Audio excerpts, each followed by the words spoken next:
What's going on, everybody? Happy Tuesday. So, today we are going to be going over frequently asked questions when getting started in the independent living space. Alyssa is back, so she's going to be here supporting and asking the questions. Some people left feedback on our page, which I'm grateful for. Please, if you have questions, comments, feedback, please leave it. We review it, and there was a request to go through the full information first and then get to questions after. So we're going to try that out for today. For those of you guys who don't know me, my name is Terence Garcia. I currently operate 8 independent living homes in Tampa, Florida. Last few years, I've been helping people get started across the United States. I have a community that shows you step by step how to get going. It's a tight knit group. We actually have a call later on tonight to where we're going over business funding. And then I also have an accelerator program where me and my team will join your business essentially and help you with more hands-on with your outreach marketing, your email campaigns, and I'll join you on calls as well. But without further ado, let's get into the frequently asked questions because I think this will be helpful for folks. So Alyssa, what's number one? What license or certificate do you need? You do not need a license or certificate to get started in the independent living space. Texas is one of the first states to add in a permit for the boarding house because there's so many people opening up homes. So they added a permit. I think it's $800 or $900 that you would be able to utilize. Right now, I'm seeing about 50-50 in regards to people who are going through with the permit process and people who are not, depending on I guess your risk tolerance, to be honest. Number two. Number two. Why don't you need a license or certificate? Yeah, great question. And can you speak up when you're saying it, please? I know, This but is loud. no, you guys So say it if with your I chest. Nope, okay, we're not asking questions. So the next question was, why don't you need a license? You don't need a license because you aren't providing any care or services. So we aren't helping people with ADLs. We aren't doing transportation. We aren't helping people with any task of daily living. It's everyone should be able to live independently on their own. If someone is in need of assistance with getting with life skills or getting a driver's license or need meals cooked for them or something like that, those services can still be provided for those individuals, but it's going to be done through an outsourced third party agency. So when you're doing your marketing, you're going to be figuring out what other organizations in your area offer in regards to services. That way, when you have clients coming in, if they need services that organization offers, you can refer them out. A big one is going like driver's license, getting connected with food stamps, stuff like that. In my opinion, you shouldn't be spending all of your time doing that when there's already organizations in your area that provide those services. There's no one group that can do everything when it comes to assisting the populations that we're trying to help in regards to affordable housing. So don't be selfish. Focus on the housing and let the other organizations in the area do what they do as well. how do you make money if you're not providing services? So you are good. How do you make money if you're not providing services? You are going to be charging for the just for housing. So right, I'm seeing right now our bed prices going anywhere between $600 to $800 for a shared room. So that's two people in a room, and $800 to $1,000 for a private room. That does not include prices for major metropolitan cities such as most of California, Miami, New York. Those are in some of the other northern states as well. Like I think Boston will probably be a little bit higher, but most areas you're going to be between that 600 to 800 for a shared room bed, 800 to 1,000 for a private room. How do you find residents for a group home? Can you speak up, please? How do you find residents for a group home? Great. So, how do you find residents for a group home? You are going to find residents by connecting with local organizations in your area. So, behavioral health centers, veteran affairs programs, ready for work programs, and connecting with them, letting them know that you either have a house already or you're in the beginning stages and plan on opening up a couple properties over the next few months, and establishing a relationship. there are so many different housing options becoming available that it's no longer, hey, you just send the email and you're immediately they're gonna start sending you leads, right? You have to establish a relationship. So you have to do your initial outreach. You need to have an initial conversation, like an introductory meeting. After the introductory meeting, then you probably need to go visit their organization in person, right? To meet more of their team members. After you meet more of their team members, then they come out to view your property. And then after they view your property, now they feel comfortable with you, why you're doing the business, right? They know that you're not just doing it for a quick money grab. And they know that your property is set up the right way. So then they feel comfortable sending clients to you as well. How do you get paid? Directly from, well, I guess you can get paid directly from residents. So primarily working with people who have SSI, SSDI, or veteran benefits. You can also get paid directly from organizations. So nonprofit organizations leveraging their grant funds, donations, and they'll be able to pay you to house their clients while they continue to provide like the case management services. And then lastly, it's going to be more government focused programs. Some vouchers are okay with shared, it's very few. And then most vouchers are okay with private rooms at this point. What's the first step if I want to start a group home? With today's market, I personally think the first step is protecting yourself legally. That's what I did. So my first thing was I made the decision that I was going to start this business. So that means getting an LLC, making your or starting the process of getting your LLC. You apply for it, and then as you're waiting for it, you can do other things. But it's LLC, and then you're setting yourself up for marketing. It doesn't matter if you have a house already. It doesn't matter how nice your website is or anything like that. If you don't do a good job on your marketing and connecting with organizations.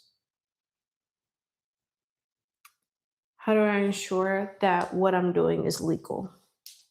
Yeah, great question. So I am. I don't know. Is my would you say my risk tolerance is high or low? Your risk? Risk tolerance. Yeah. What do you mean by tolerance? Like, do you think I take risk? I'm okay taking risk. Yeah. You do? Yeah. Oh, maybe my risk tolerance is higher than I thought. I think I have well, maybe I used to have a low risk tolerance. So one of the first things I did was look up had if this business model had been performed before. So Oxford House is who I considered and looked to as like the pioneers of this business model. They primarily focus on substance abuse programs and like sober living homes, but a lot of them are housing more general population as well. So they've been operating since 1975. They have about 3,000 locations spread out across the U.S. And you're operating within federal fair housing guidelines. So if there is a HOA or a code enforcement that is trying to say, hey, you can't be operating here, then they're violating the federal fair housing laws. You can look those up. Mm. Do I need to speak louder, T? Or this is on, right? Yeah, it's on. Someone said you need to speak louder. I guess so. I told you. How do I start if I don't own a home? If you don't own a home, you can get started with renting a property, which is great, or partnering with a landlord. When searching for a property, you're gonna hear more no's than you do yeses, but you only need one yes, which is the good thing, and that should be able to keep you going. Luxor said they hear you, so you're good. Maybe it's. Maybe I don't know. Let's see. How do I know this is legitimate and not a scam? Ooh. It's kind of How do I know this is similar. legitimate and not a scam? I think the best way is to one look at other people who are doing it, and not just small guys like me. I would look at the Oxford houses of the world who have nearly 3,000 locations spread out across the U.S. Also, when you go talk to your local organizations in the area, whether it be shelters or hospitals or behavioral health centers, ask them If there's a need for it, ask them if they have other housing providers that they refer people over to, and you'll get the answers that you're looking for. Don't take my word for it. How do you start with no money? It's a lot harder to get started with zero funds. If you have okay credit, then you can leverage business funding. So that is like business credit cards. Oftentimes they're going to be 0% interest for the first 9 to 12 months. And while you're, using those funds on that credit card, it's not negatively affecting your personal credit score, which is really cool.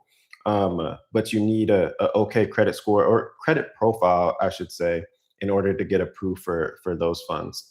The other alternative, which is a lot harder, I think, is to create a partnership with a landlord. So instead of going to the landlord saying, hey, I'm willing to rent your property and what you have it listed for, you need to find a desperate landlord who's had their property sitting for 60 or 90 days. They can't get it rented out, and go to them with a proposal saying, hey, I have already connected with X amount of organizations. I'm ready to get this home filled. I know you're tired of covering the mortgage.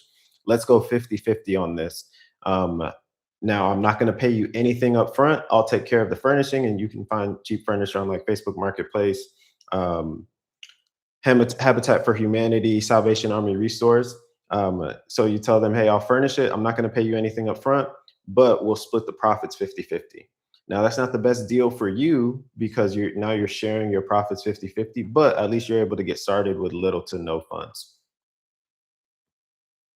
Why would a landlord want to work with a group homeowner? Yeah, guaranteed rent, less likely to have to go through the eviction process, and then they don't have to be as involved with maintenance and dealing with high turnover rates. How much can you make? Honestly, it depends on the property size. I tell people that you should not be considering a location if when you're doing your numbers, it's not going to net at least $1,500 a month. Anything below that, the margins are kind of hard to justify, but it also depends on your property acquisition style. If you own the home and you have a really low mortgage or you have the property paid off, you can make less gross revenue because your expenses are lower, right? Versus if you're renting the property, your expenses are going to be a little bit higher. So you got to make sure that you have enough bedrooms, you're able to charge enough in order so you can get the profit that you need, not only to potentially cover your personal finances, but you need to be reinvesting into the business so you can scale from that first property to more after that. What type of business entity should I be using? LLC, I think an LLC is fine. What type of insurance do you need? Protein break. For insurance, you can get general liability insurance. $1 million policy should be good. What happens if it doesn't work for me? What happens if it doesn't work for me? That's a good question. Um, uh, I haven't seen this business model not work for someone due to, just them being them. I think that with anything, if another human has done it, that means you can do it as well. It's just going to come down to if it's something that you feel like putting the time, energy, and effort into for a long enough period in order to make sure that it works. Because if you keep taking steps in the right direction and you're knocking out different phases with anything, you can do it. It's just a matter of are you going to get to the point where you feel like giving up? Are you going to reach out to a couple organizations, send a couple emails, and not get the replies you're looking for and get discouraged? Are you going to have a conversation with a family member and they tell you, man, this is taking longer than you thought, um, and then that discourage you? That's going to be the determining factor on whether or not it works for you.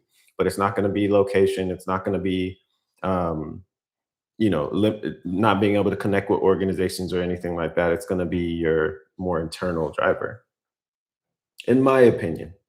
I could be wrong. I'm not perfect. That's all I got. That was the last question. We went through those quick. Let's go.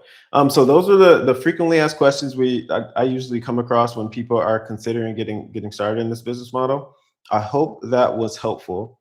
Before we hop off, does anybody have any questions that they would like to ask before we hop off? All right. We can go Let through me. some of them. I can see it. Is it okay if I do the YouTube ones? I can see it right here. There's only there's one. Can I do the one on TikTok? There's only one. Go ahead. When applying for the house to rent, who does the landlord do a background/credit check on? If you're dealing with a property management company, that's where they're going to do a background check on you. So it's going to be the background check, credit check on you. Some, if you're working directly with the owner, some of them are going to be okay not going the full background. They just care like, hey, are you going to get paid? Are you going to be able to pay me on a regular basis? Go ahead. Another question was, do you contact landlords for rentals only? Excuse me, only or homeowners that's trying to sell when looking for a home to sublease? No, you can do people who have their properties listed for rent, not just the ones who are trying to sell. So people who have it listed for rent. I've also been connecting with more property management companies recently. So it doesn't have to. It's ideally the homeowners you're working with, but you can also work with property management companies as well. My top three platforms I'm using right now to identify properties are going to be Zillow, HotPads, and buyowners.com. Another question was, can you use a 3-bedroom, 2-bath mobile home? Yeah, I personally have never used a mobile home, but I've seen other people do it. One thing that I try to look for is you want at least 200 square feet per the amount of people that you're trying to house. So if you want 6 people, if you want to house 6 people, then it should be at least 1,200 square feet. Do you put dividers in the bedrooms? For the shared rooms, some of them have dividers in them, some of them do not. I don't like having that personally. I don't think you need to have that as a standard in every room. Each property is created differently, so it's going to determine like the needs for it. If you got the beds, right next to each other, then yeah, it makes more sense for a divider. Someone said, "Is this live?" Yes, this is live. It's not pre-recorded. It's currently 7:40 p.m. on Tuesday, February 17th. How much is the accelerator program? The accelerator program right now is 7,500. So why is he answering all these questions that nobody has even typed in? I answered it I was already. going over frequently asked questions. Mhm. Um, uh, do you have an update landlord with? Do you have to update the landlord with every new member? You shouldn't. If a landlord or a property management company is asking for an update on every new person who moves in my opinion, they want to be a little too involved, especially if they want to try to run a background check on each person. If they just want the name of it, it's not the end of the world. But sometimes you got to negotiate with the property owners or property management companies. It's going to be give or take. So, for example, my first property, um, you know, I went through a bunch of no's, but then finally got someone to say yes. But their only caveat was they wanted me to put it in my personal name instead of the business name. Um, I wanted to do it in the business name. That's what I requested, but they said it would be okay with the personal name. We got the subleasing, like everything else was fine. And I said, okay. And that was no problem at all. And, sometimes you just have to give and take with negotiations. You may come across a property to where everything looks good, except you want to ask them to, expand the deposit instead of having it all paid up front. You say, hey, I don't want to negotiate with you on price, but can we extend this across 6 to 12 months? So I have a little bit more cash flow to utilize for furnishing the home, right? So there's always wiggle room, always negotiation when it comes to these deals. I would like to know if you have payment plans available to sign up for the housing department community. I can offer payment plans through like Klarna, Affirm, and Afterpay. I don't have that live on the page, but if you send me a message or yeah, send me a message if that's something you're in need of, and then I can send you over the link for that, and you can apply through them. One more on TikTok. Go ahead. Between sober living and independent assisted living, which is easier to start and run? I've never ran an assisted living. Um, uh, Sober living and independent living are pretty much the same thing, except the amount of care that you're offering. Sober living does a little bit more, and they're very niche down on like who they can serve. Some of them cross the gray area of being independent living, but it depends on the sober living home. So from what I've heard and read about assisted living or licensed group homes, independent living for sure is going to be a lot easier to get up and running. And I think it's more of guaranteed income because of the way you're receiving funds with the government and things of that nature. There's been instances where like Medicaid and Medicare have slowdowns or get closed for a little bit, where then you need to pull out of, they make you have, I think it's like 30 or 40K in savings when you're opening up a licensed facility. So you have to pull out of that. So one, you need that to get started. And then two, you need to be ready to potentially use that. I don't know off the top of my head how long the process is to get approved for an assisted living or a licensed group home, but I think it's between 6 months and a year, if I'm not mistaken. So, with an unlicensed or independent living home, you can get up and running in 60 to 90 days. It's really just going to come down to the organizations, how they're connecting with you, how they're responding with you, and just timing. I'll be honest, there are a lot more people, I'll say, attempting to open up independent living homes, which makes it harder when you're doing outreach to organizations because they are getting bombarded with people who are, just reaching out, one, to make sure it's legitimate. So there's more people reaching out for that. And then two, reaching out, and not really knowing what they're looking to do or taking it serious. So they reach out and maybe sometimes they're unprofessional or they're not using the right terminology. So organizations can get burned out from that as well, or maybe they don't have a website. So you want to make sure that when you are doing your outreach, you can't take anything personal. You can't have thin skin, and not just with the organizations, also with the people that you're going to house. And in front of you, sometimes the people are going to praise you. They're going to be your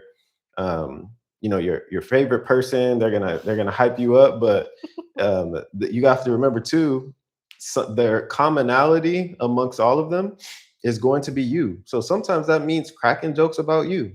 I can't tell you the amount of times I've heard somebody, you know, cracking jokes about me or something on the security cameras. I'll hear it, and I'll be like, "Dang, I thought they liked me." But when I go in person, it's all praises. They're super happy. But they also, it's like, in school, even the people were good, but someone would always crack jokes about the teacher or the principal or something like that. But in front of them, you're not going to say that.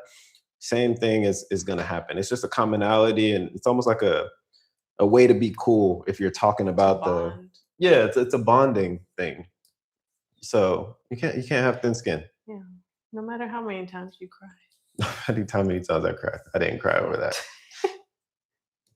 Um, uh, Someone said if you have access to if you have access to land, would you suggest putting a manufactured home on it and start that way, or work with landlords first? If you have experience with that, I think that's a great option. I think some organizations would be interested in maybe partnering with you as well on that, and maybe you can get some grant assistance through them. There is no good solution right now for the affordable housing crisis. So organizations are willing and a lot more open to test out different things. One of the things they're piloting is doing tiny homes on land, manufactured homes, like you mentioned. Another thing that they are piloting right now is doing like the independent living, so more shared housing models, because a lot of the funds for permanent housing solutions are uncertain. So organizations thought there was going to be a cut in October of this year, but it just got pushed back. So it's not going to be until October of 2027. No one knows what that cut looks like or even if the cut's going to happen.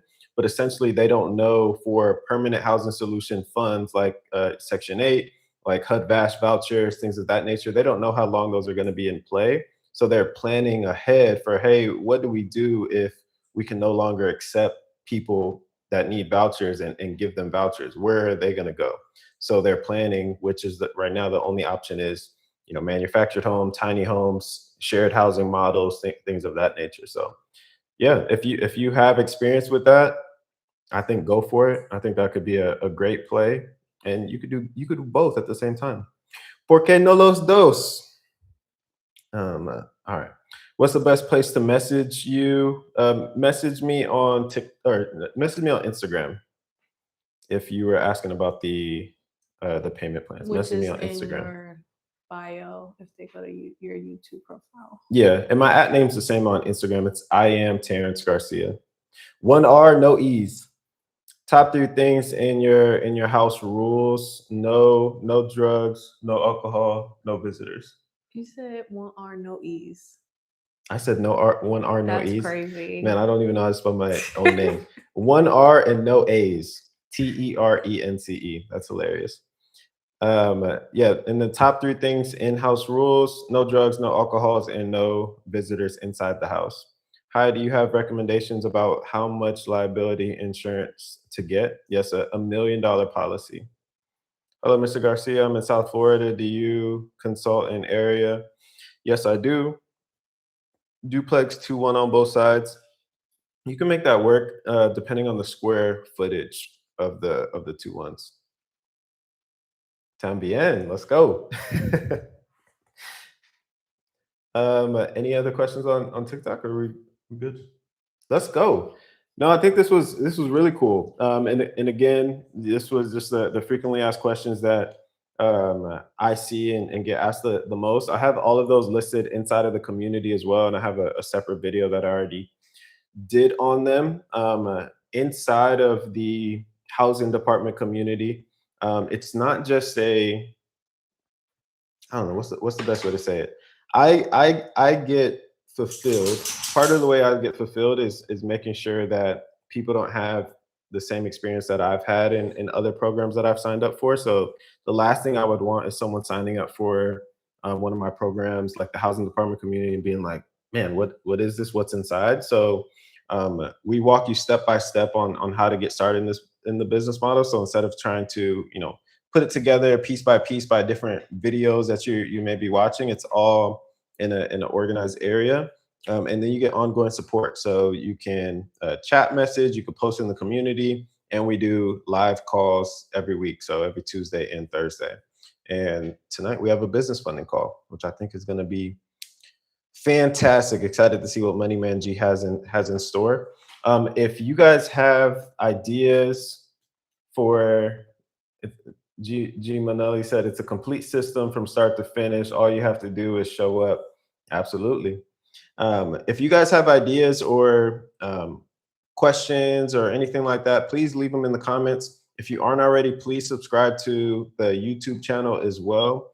I would appreciate that. Like the video, and yeah, I think we'll either be posting or be live again on Thursday. But so far, we've been doing pretty good at every Tuesday evening is showing up for live. So we're gonna try to keep that going. But as always, hope everyone has a blessed rest of your guys' night, and we'll see you on the next one. Bye for now.